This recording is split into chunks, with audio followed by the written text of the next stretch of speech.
Science Teaching Enhancement Project, working with science teachers to improve their teaching practices. Kids should come into the classroom and be engaged in the kinds of questions that scientists are interested in.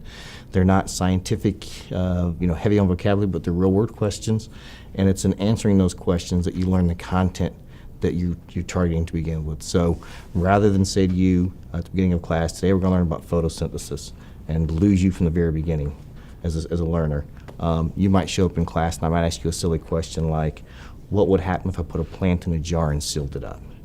And then by investigating what happens with the plant in a sealed jar, you learn about photosynthesis in a much deeper and a much more meaningful way than you ever could using traditional approaches.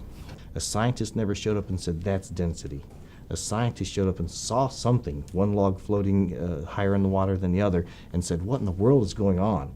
How can I make sense of that? And in making sense of that, they came to understand this thing that they named density.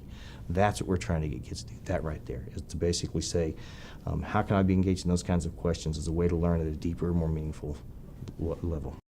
We're moving away from school being a place where young people come watch old people work. And so the fact, that's really where the important piece of this lies, is the kids are actually seeing science being done on a regular basis. They see problem solving, engineering, so they're actually really coming alive and grasping that content and learning those skills because they're doing it themselves as opposed to watching the old people do it.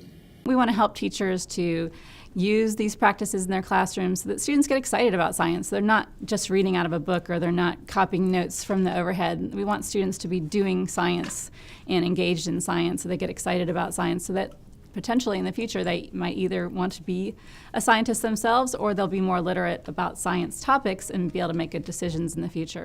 We hear a lot from the teachers themselves about what a difference this program is making to their teaching. They see right away that their students are more excited about science. They see in test score results that they're getting higher standardized test score results from the year before they started using the curriculum that we taught them during the summer.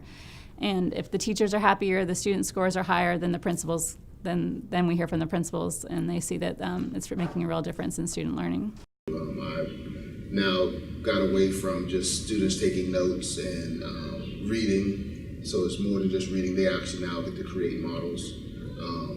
You get to create a design to where I can actually see what they're thinking, how they're thinking, and if they understand the concepts that's being taught.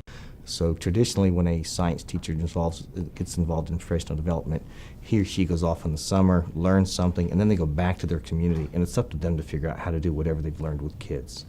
Part of what we're advocating is a different model, and that model allows you to see some people who are more experienced at this kind of teaching work with real children, and then we try to give you opportunities to practice either through our brick and mortar experiences here in Columbia or through our virtual experiences through the web. So you can access our website and find enactments that you can mimic and try with your own kids and see what kind of impact it has on student learning and student interest. And so what we're trying to do are disseminate best practices to a wider audience of science teachers. And we'd love you to take part in our project.